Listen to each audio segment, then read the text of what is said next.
Bocah Tao yang tertutup daun ini memiliki kaki telanjang, putih dan gemuk, dan wajahnya membuat orang semakin ingin meremas. Namun, ketika Qin Yichen masih bertanya-tanya siapa Dao Tong dan leluhur di belakangnya, dia melihat Dao Tong panik, seolah-olah dia telah melakukan kesalahan. Dengan jari-jari putih kecilnya menekannya, mencibir mulutnya. Ah, baiklah, kata leluhurku, jangan panggil Tuan Muda Yue Kong, Kaisar Iblis Yue Kong. Aku tidak bisa memanggilmu Tuan Muda Yue Kong lagi. Maafkan aku. Nenek moyang benar-benar menyuruhku, tapi aku tidak ingat. Rasa malu, jujur dan imut seperti itu, membuat Qin Yichen merasa bahwa bocah Tao ini benar-benar tampak seperti anak kecil, sementara bocah ajaib dan anak ajaib di kedua sisi tampak seperti ini. Yao Yue Kong berjongkok dan mengusap kepala Dao Tong dengan kuncir di langit, tanpa marah.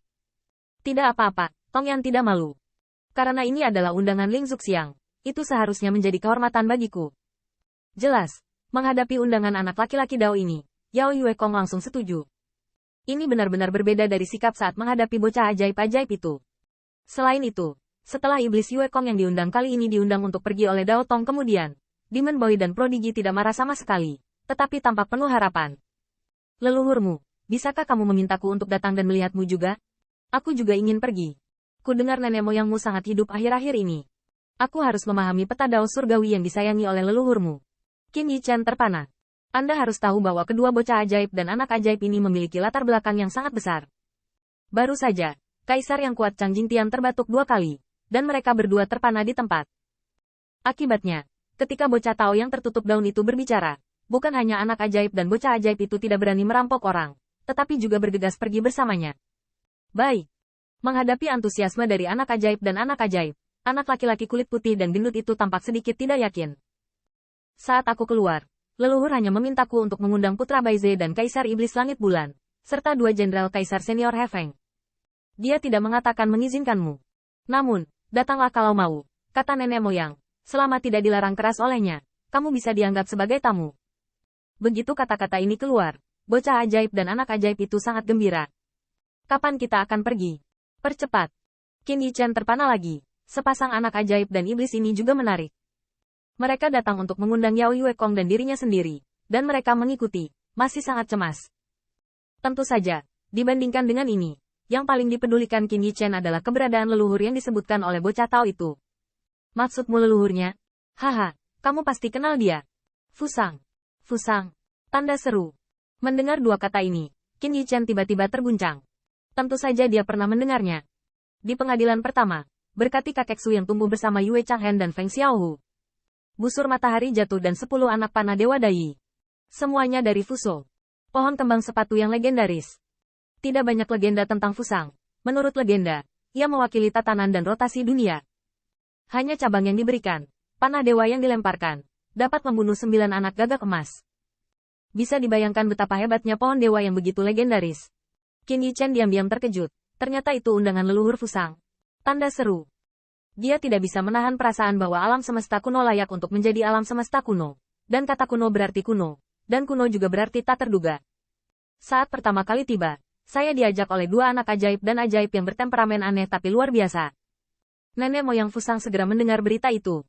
Yao Yue Kong juga tersenyum pada Bai Guanxing. Saudara Bai, saya lebih sering mengundang Anda untuk datang ke Fusang. Bai Guanxing tersenyum dan berkata, tidak sama siapa yang mengundang Anda. Dengan kata lain, saya telah bangun selama bertahun-tahun dan belum mengunjungi senior Fusang. Tidak sopan. Anak kecil ini, tolong tunjukkan jalannya. Xiao Dao Tong mengklik dagunya yang belum dewasa. Meskipun ia sembrono, kekuatan dan kecepatannya tidak lambat. Sepanjang jalan, terbang melintasi alam semesta kuno, Qin Yichen bisa dengan jelas merasakan celah dengan Kaisar Langit. Harus dikatakan bahwa surga Kaisar adalah tempat di mana semua dunia terkondensasi. Apakah itu tanah suci pulau spiritual atau tanah gua yang diberkati? Ada tak terhitung jumlahnya. Di mana-mana. Namun, alam semesta kuno memberi orang rasa luas dan jarang, megah dan hampa, dan bintang-bintang yang jarang. Tetapi alam semesta kuno tampaknya sangat luas dan tidak terbatas. Alam semesta ini berdiri tinggi selama bertahun-tahun tanpa akhir, dan harta yang terkandung di dalamnya mungkin tidak kurang dari surga Kaisar. Di jalan ini, anak ajaib dan anak ajaib masih tidak berhenti berdebat, dan keduanya hanyalah musuh. Hei, Kaisar Iblis Yue Kong, setelah mengunjungi leluhur Fusang, izinkan aku mengunjungi guru. Bagaimana kalau ini bersamaku untuk mengunjungi tuanku? Anda tidak belajar dari saya. Anda mencari perkelahian. Bum bum.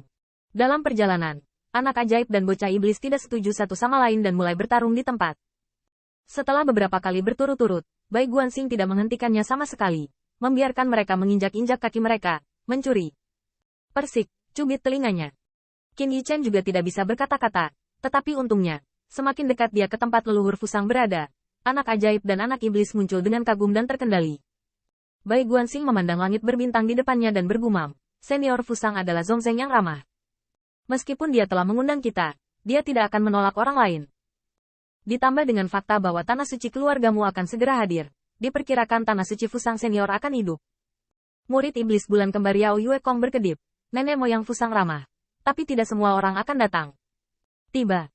Saya melihat pencerahan tiba-tiba di depan saya, dan tempat di mana leluhur legendaris Fusang dihuni telah tiba. Tempat ini disebut Tanggu. Legenda mengatakan bahwa Yugu adalah negeri matahari terbit. Selain itu, 3 kaisar gagak emas mampu memperoleh Tao di pohon kembang sepatu. Sebelum Qin Yichen mendekat, dia melihat api yang melonjak menyala. Nyala api ini bukan api biasa, tetapi semburan, kekacauan. Kekacauan api. Api yang kacau itu tampak hitam, tetapi itu memberi Qin Yichen rasa hampa. Tampaknya warna itu hanya kognisi mereka sendiri, tetapi kekacauan itu sulit untuk ditahan. Di antara Tanggu, yang paling menonjol adalah leluhur Fusang. Tubuh asli leluhur Fusang terletak di sini, menjaga Tanggu. Ini seperti 2 pohon murbei yang menjulang tinggi yang tumbuh bersama. Tampaknya mereka telah tumbuh bersama selama bertahun-tahun tanpa akhir dan menjadi pohon kembang sepatu yang suci. 2 pohon mulberry yang menjulang tinggi menemani satu sama lain, memberi orang rasa kebenaran, seolah-olah mereka bertanggung jawab atas tatanan dunia, tidak memihak, melindungi makhluk hidup, dan melindungi jalan. Mata Qin Yichen saat ini penuh dengan kekaguman. Karena dia merasa bahwa dia tidak bisa lagi menggunakan persepsinya sendiri untuk menggambarkan nenek moyang pendukung Fusang. Ini adalah pohon keramat yang terletak di alam semesta kuno. Menyaksikan 3 burung gagak emas keluar dari pohon, dan kemudian terbang keluar lembah untuk mendominasi satu sisi.